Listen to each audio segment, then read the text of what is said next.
to worship with the words of John M. Higgins. Welcome to this place. This is a home where no revealed truths are promoted and no scripture or human being accepted as infallible. This is a place for searching for truth. But we are believers. We believe in intellectual freedom.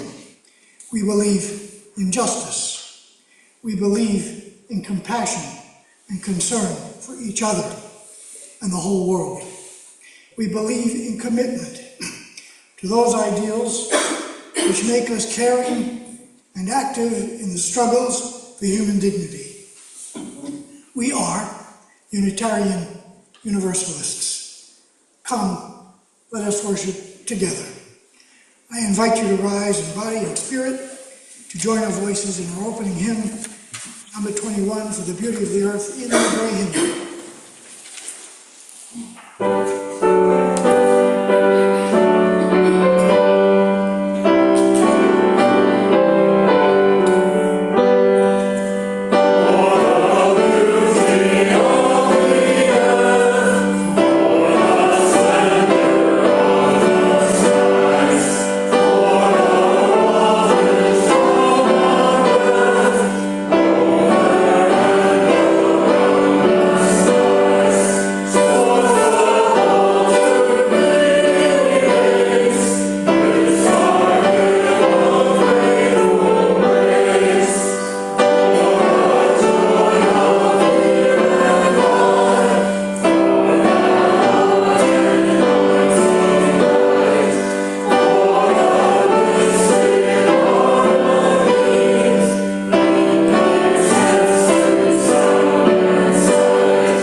Our Unitarian heritage bids us light our chalice in the name of freedom, in the light of reason, in actions of tolerance.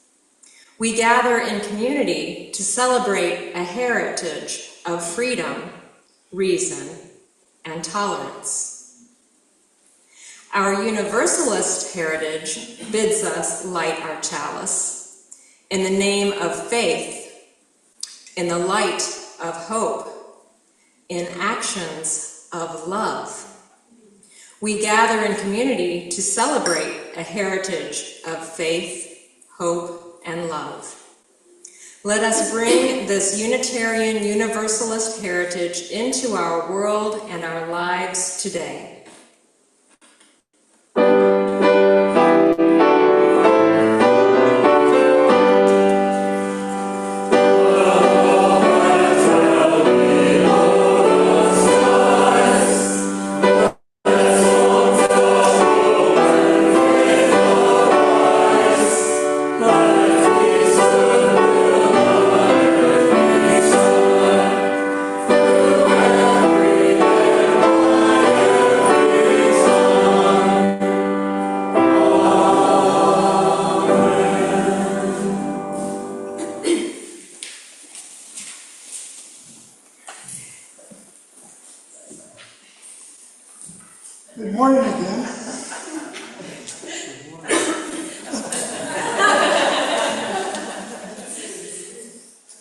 It's time now for our story for all ages. I'll invite you to the ground. If you want to sit on the floor, fine.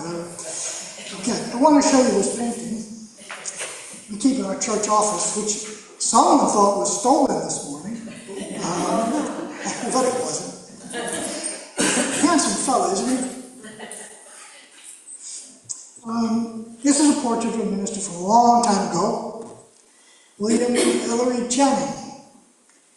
Channing, that's a name that's familiar to everyone. This is the name of our church. Now, did you know that Channing Memorial Church is named after William Ellery Channing? Our founders named our church after him because he had important ideas that helped start Unitarian Universalism. Fun fact, William Ellery Channing also ministered directly to children and was instrumental in this. Actually, he was a founder of the Sunday school movement in the United States. He said, "The great end in religious instruction is not to stamp our minds upon the young, but to start their own. Not to make them see with our eyes, but to look inquiringly and steadily with their own. Not to give them a definite amount of knowledge, but to inspire a fervent love of truth." These and his other ideas about religious education still impact our thinking about RE today. Now I'm going to tell you some of William Ellery Channing's other ideas from over 200 years ago that still can help us today. You still up there? William Ellery Channing said that our minds are something wonderful that we should be thankful for. From all around us, there are beautiful things that we can learn from. Good ideas can come from a lot of different places, and we should pay attention to the world around us and listen to what people have to say. We should also pay attention to what we think about things, instead of just copying ideas that we're told. Just because a lot of people have the same idea, maybe 49% of them, doesn't mean we have to think that way. We can trust our own ideas and do what we believe is right, and not do things just so other people will like us. Even when we already have good ideas, we can keep growing and getting better instead of settling into old habits. We should keep paying attention to what we can learn from nature and from other people. All people are important, and we should love everyone and respect them. We should care about people who are suffering and help protect those who need it. We should be happy when we see good in the world. Channing also said that it's important to be in control of ourselves so that we don't get upset so easily when things don't go the way we want them to. Instead of spending a lot of time thinking about things we want to have, it's more important to think about what are the right things to do to be a good person. We are truly free when we aren't afraid of anything and are only concerned about doing the right thing. So these are just a few of the good ideas that William Ellery Channing had that helped us form our Unitarian Universalist faith. Ideas that can help us now, 206 years later, in living our own lives. Thanks for listening.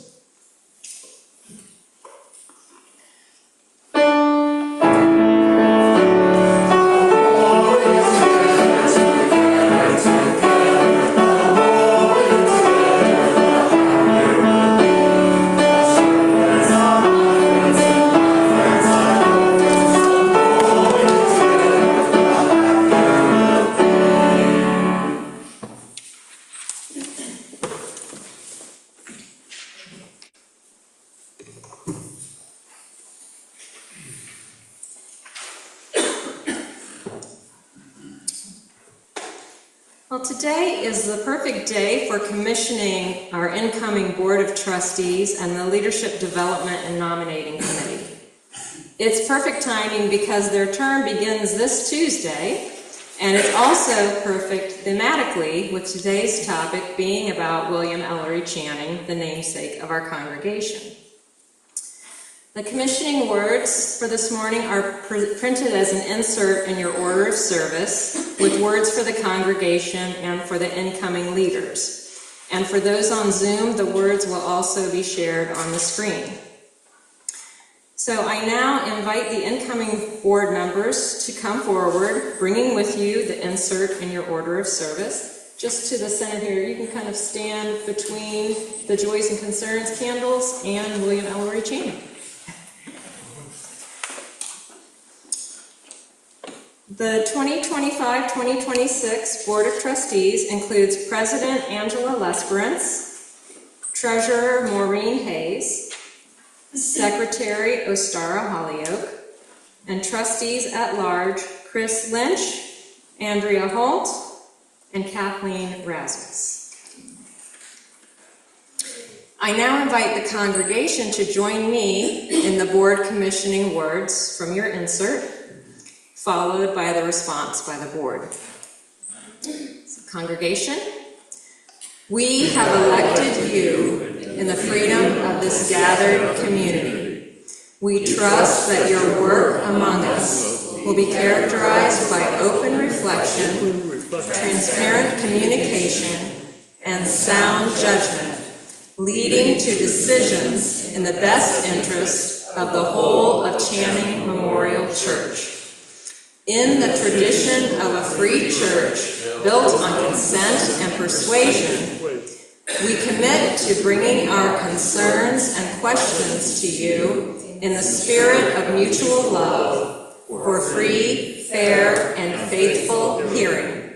We offer our blessings as you take up this work among us and our gratitude for your commitment to your office. And now the response by the board.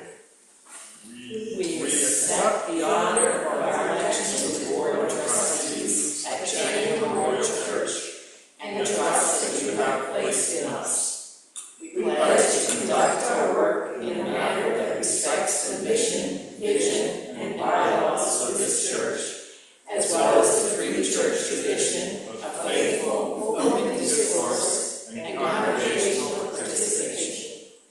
We take up this office in the spirit of trust and commitment to the best interests of this gathered community as we walk together in the spirit of mutual love. Thank you. You can stay up here just a moment.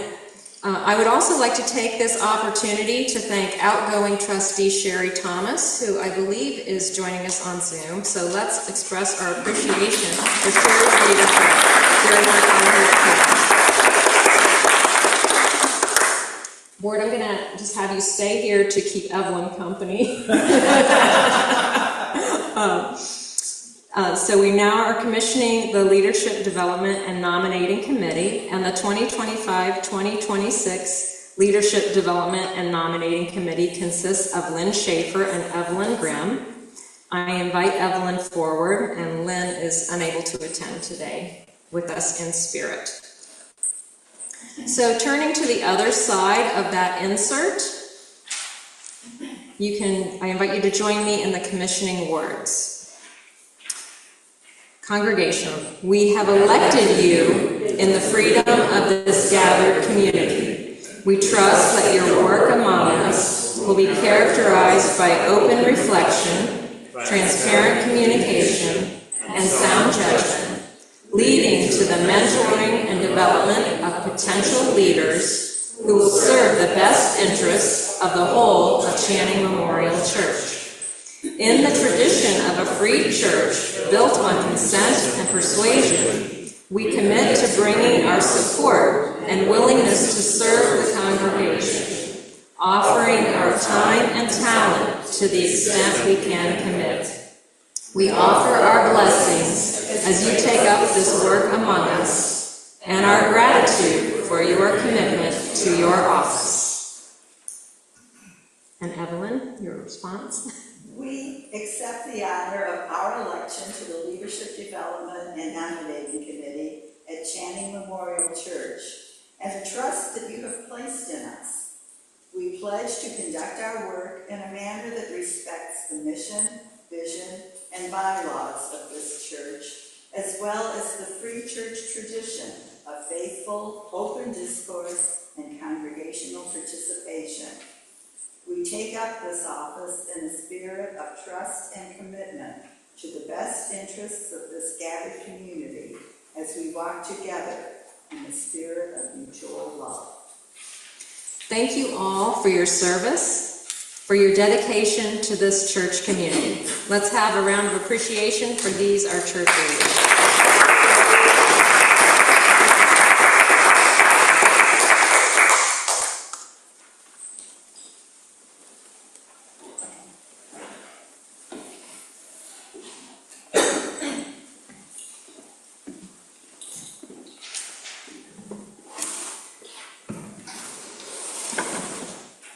Please remain seated for our prayer hymn, number 298 in the gray hymnal, Wake Now My Senses.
In the silence that follows the spoken prayer, you are invited to come forward and light a candle for any joys or concerns you hold in your heart this morning.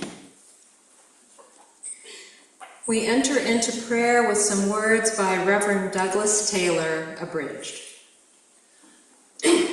Gracious and loving God, from whom all things come and to whom all things return, we gather this morning as Unitarian Universalists seeking freedom and liberation for ourselves and for all people.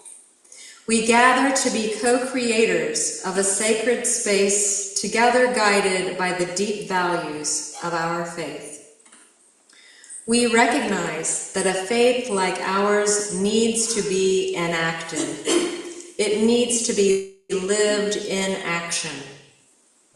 We know that freedom for one of us needs the freedom of all of us, that the freedom of our faith community needs the freedom of all the faith communities. Hear our cries, O God. Be with us in our difficulties. Help us to find the courage to face the continuing injustices of our days. Help us to reach out from our own heartache and become partners in the transformation of our world. Help us to know, despite the messy complexity of life, that we do not struggle alone, that liberation is possible, and that hope is a powerful response in the face of what seems impossible. Be thou an ever-present strength on the journey, O God, in the name of all that is holy. May it be so.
I now light a candle for the joys and concerns of those beloveds joining us virtually, and I light a candle for all else that we hold in our hearts and our minds this morning.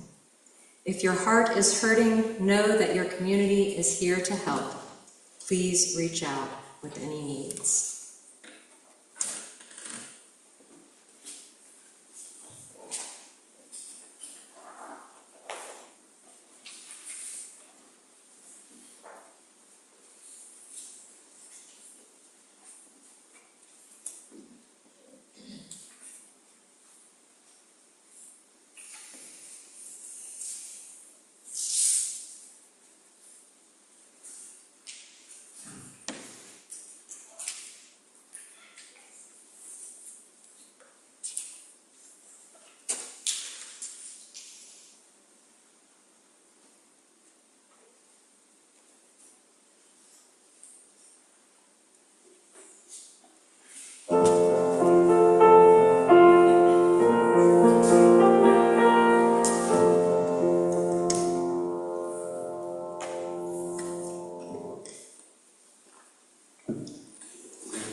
Unitarian Universalism is a grand vision of a world filled with peace and justice, love and joy.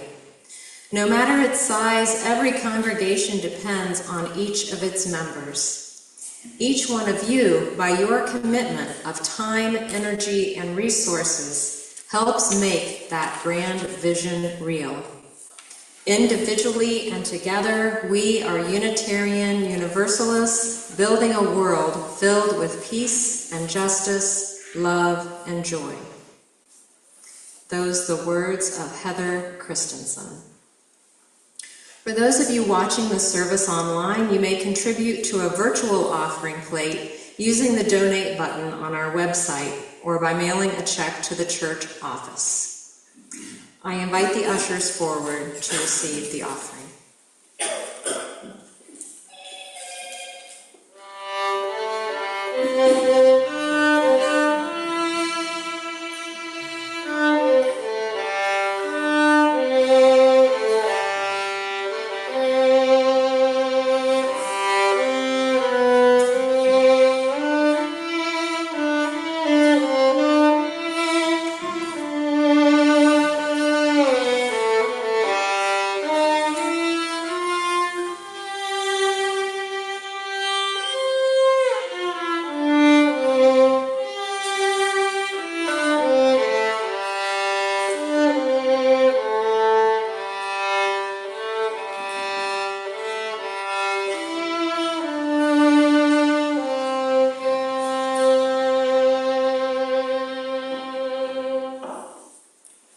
For all that you give and all that you do for our church and its wider concerns, we give thanks.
Hear the words of William Ellery Channing.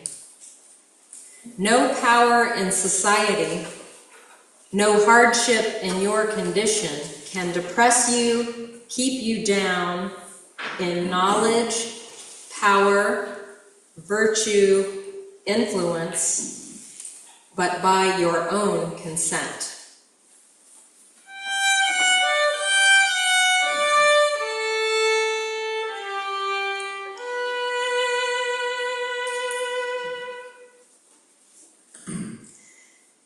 Elevation of soul, in what does this consist?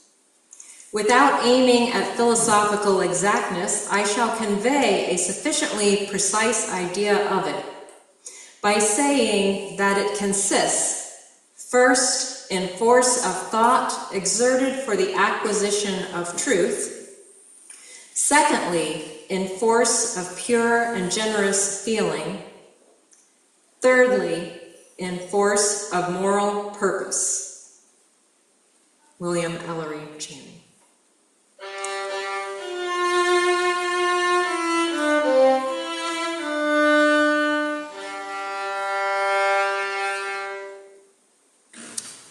And again from William Ellery Channing in his original words, "The spirit of liberty is not merely, as multitudes imagine, a jealousy of our own particular rights, but a respect for the rights of others,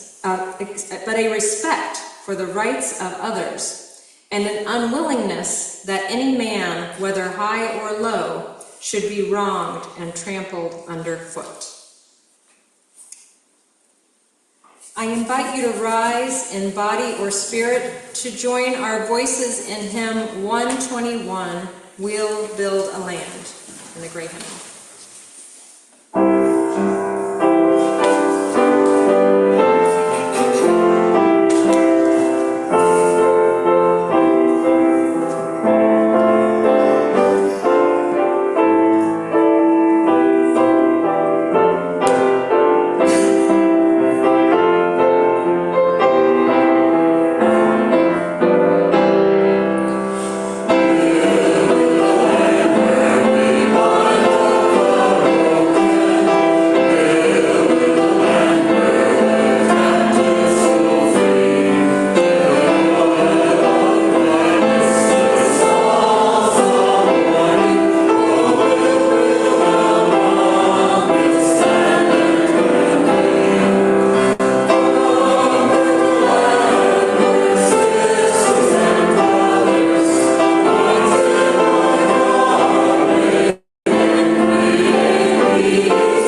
Good morning again.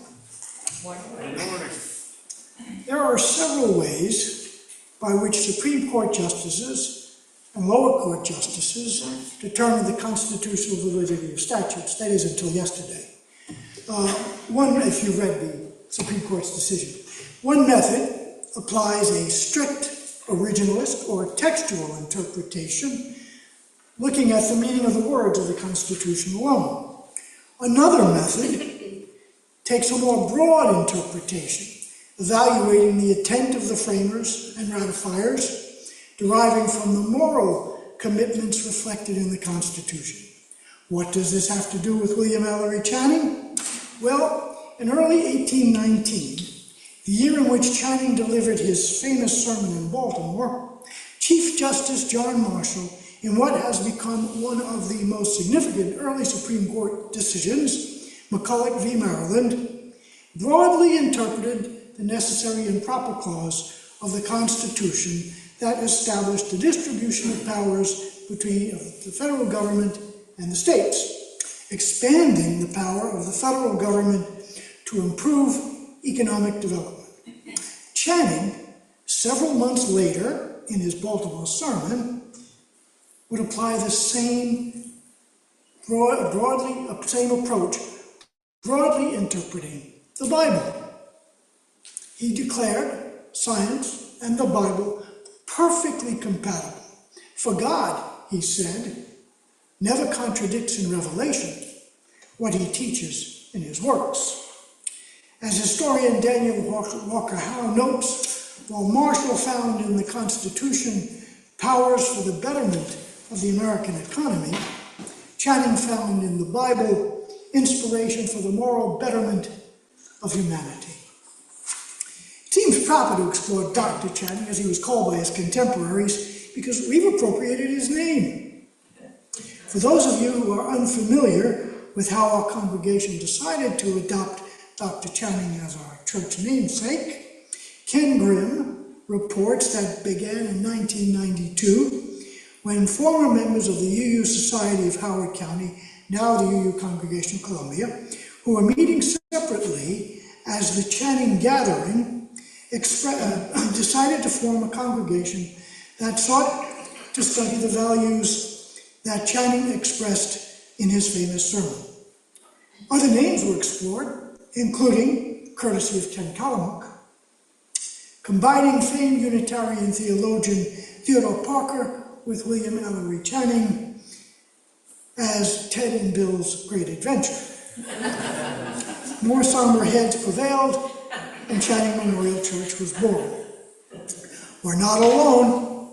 There's Channing Church in Rockland, Massachusetts. There's our twin Channing Memorial Church in Newport, Rhode Island. The UU Congregation of Marin in California resides on Channing Way. Some congregations, like the UU Congregation of Palouse in Moscow, Idaho, have a Channing Club.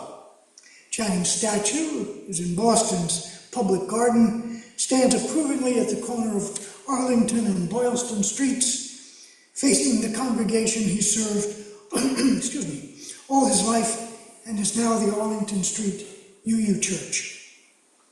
Of course, his portrait hangs in our office and in the First Unitarian Church in Baltimore, the site of his famous sermon. And my niece used to live in Channingville, New York.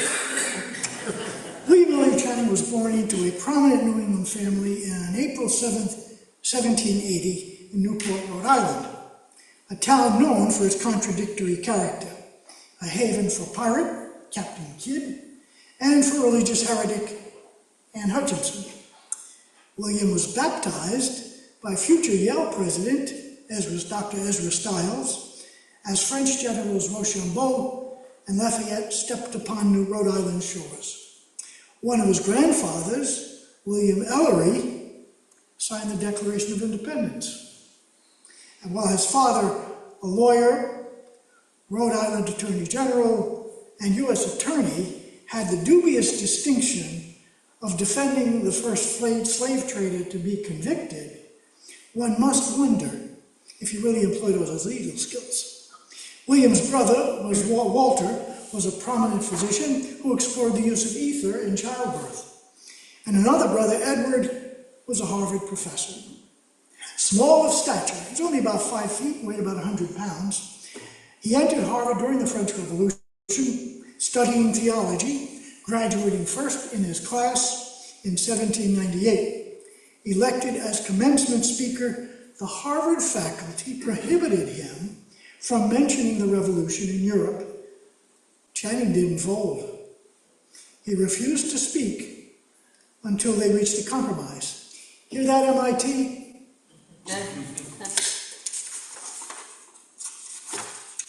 Upon graduation, William served for 2 years as a tutor to a wealthy tobacco planter in Richmond, Virginia, became ill, returned to New England, and then was called to serve as pastor from 1803 until his death at the Federal Street Church, a Congregationalist church.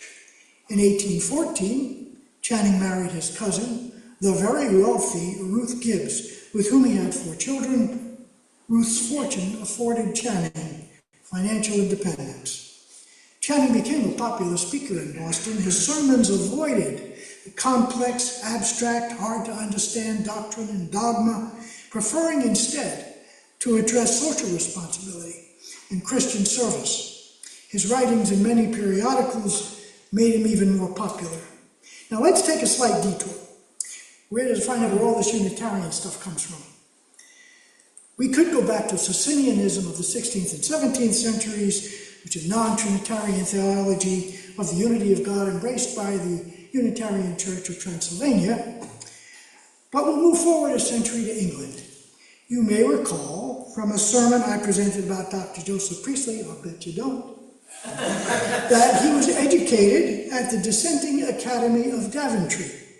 His classmate was Thomas Belsham, who, like Priestley, was a Unitarian. In 1812, Belsham included in his Memoirs of the late Reverend Theophilus Lindsay a chapter entitled American Unitarianism, in which he argued that many New England Congregationalist clergy held Unitarian views.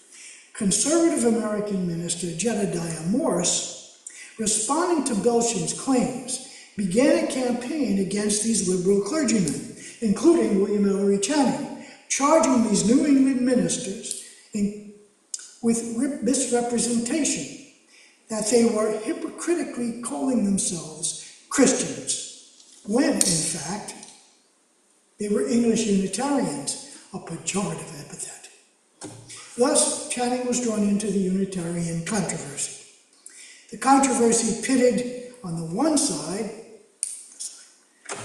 the Orthodox Calvinists of original sin and predestination, and they were the Puritans. And on the other, the liberals, like Channing, who endorsed free will and reason.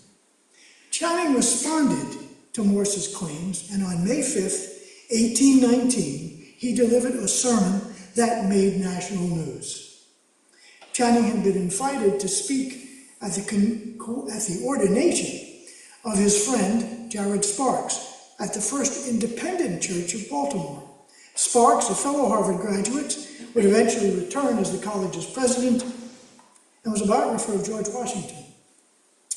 In his sermon, Channing took the liberal Congregationalist view even further, finding no justification in either reason or revelation for the traditional doctrine of the Trinity.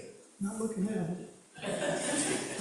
The New Testament description of God, he said, was never meant to include 3 distinct entities or persons. He rejected it and proposed Unitarian Christianity instead.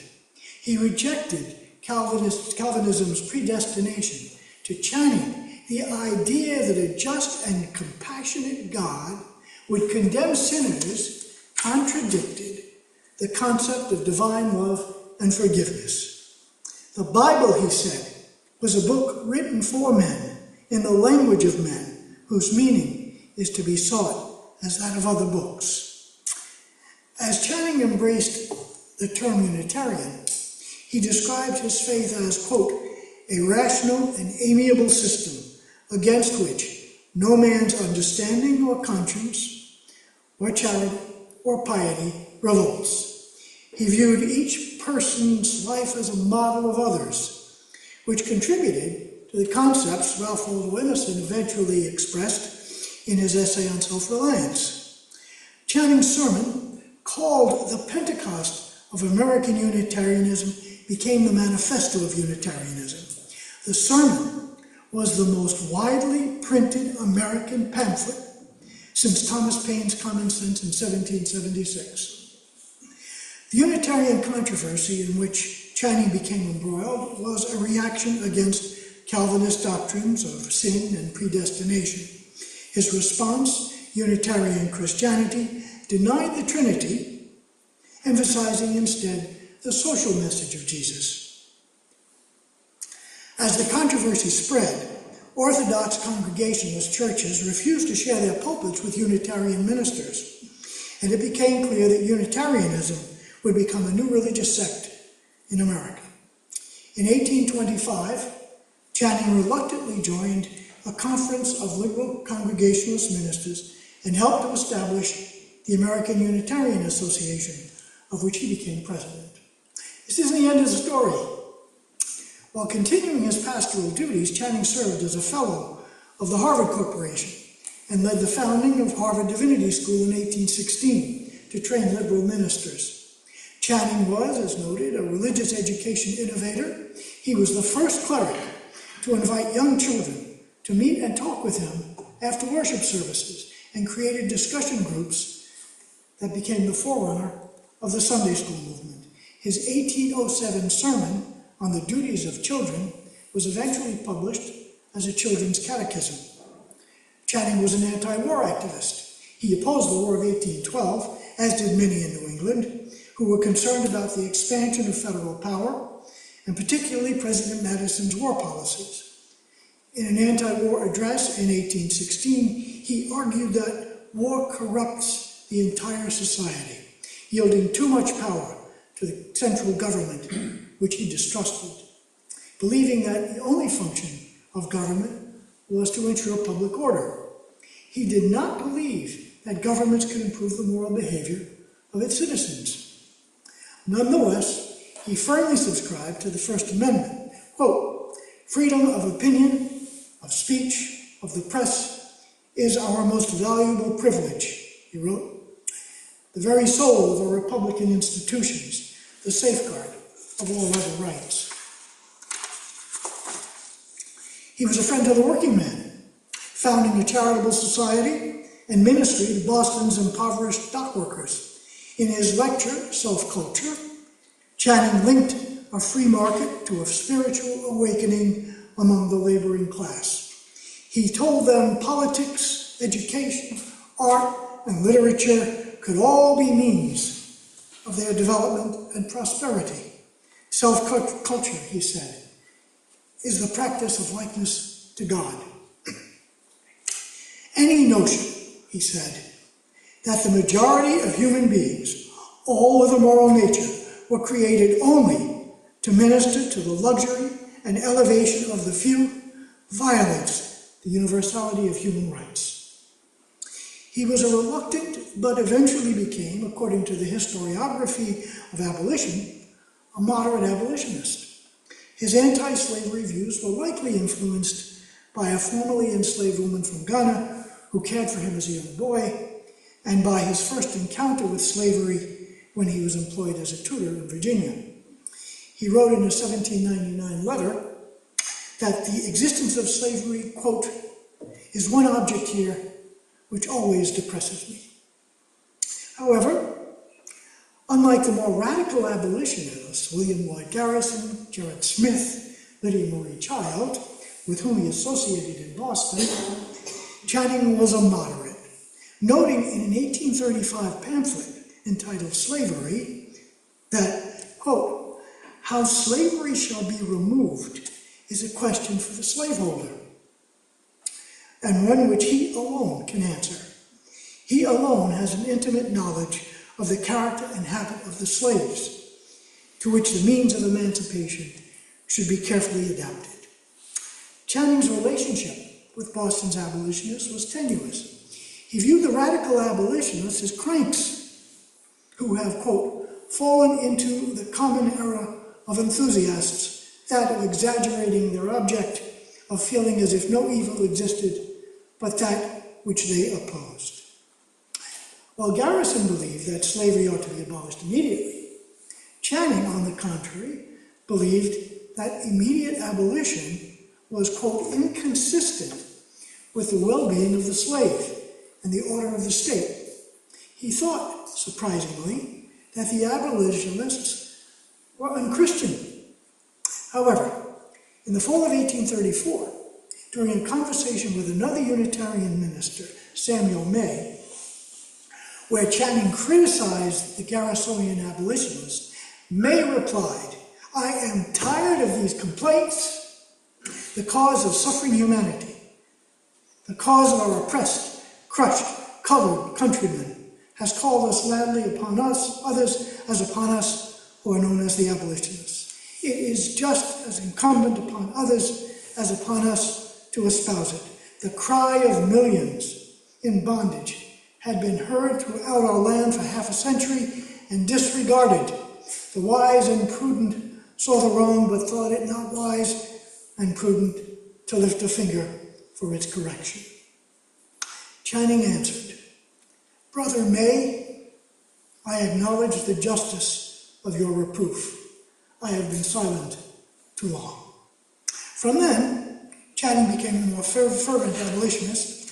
During the next decade, he would speak at Faneuil Hall, organize a petition drive, wrote an essay called Emancipation in 1840, in which he described his journey and conversion from reluctant to less moderate abolitionist. In the last year of his life, writing in his 1842 essay, The Duty of the Free States, he may have presaged Henry David Thoreau's essay on civil disobedience and William Seward's higher law speech during the 1850 Compromise and the coming of the Civil War, when he wrote, "No decision of the state absolves us from a moral law." He added, "It is no excuse for our wrongdoing that the artificial organization of society has done wrong." On October 2nd, 1842, after spending time in Lenox, Massachusetts, where he offered a sermon about British West Indian emancipation, traveling through the Green Mountains, he contracted a fever in Bennington, grew fainter and fainter, and died. His remains were conveyed to the Federal Street Church for a funeral, and Channing was buried in Mount Auburn Cemetery in Cambridge, Massachusetts. Channing's philosophy is a form of Christian humanism, relying on our human faculties to achieve God's goodness, unlike that of Universalist theologian Hosea Ballou, who relied on God's goodness for salvation. Of course, the Unitarian Universalists merged in 1961. Channing's Christian humanism would lead New England away from strict puritanical Calvinism and gave birth to various social reform movements. Dorothea Dix and the mentally ill, Horace Mann, public education, for example. Channing's Unitarian humanism would initiate an intellectual and literary movement of Emerson, Thoreau, Alcott, Parker, Fuller, Dickinson, and others, that historian F.O. Matheson has called the American Renaissance, or Transcendentalists. But that's for another sermon. When Channing died, tributes poured in. His abolitionist and ministerial partner, Samuel May, said Channing sacrificed his serenity and reputation by espousing the cause of the oppressed. So should we all. May it be so. Channing at the end of his life.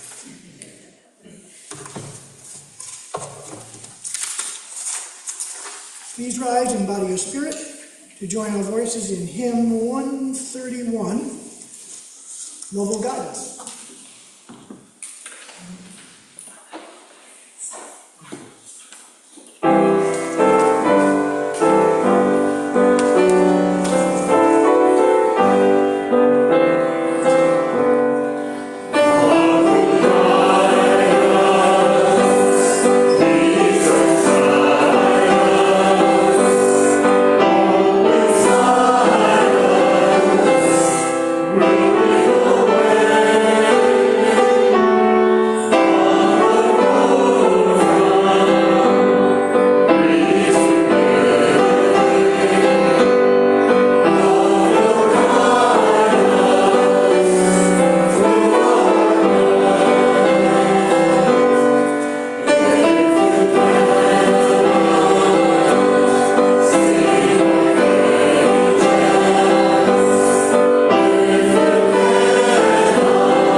Ellery Channing, and now we know where Ellery comes from, grandfather.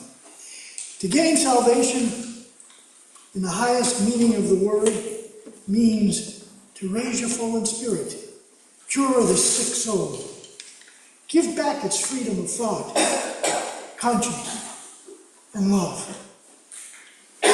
Go in peace, and amen.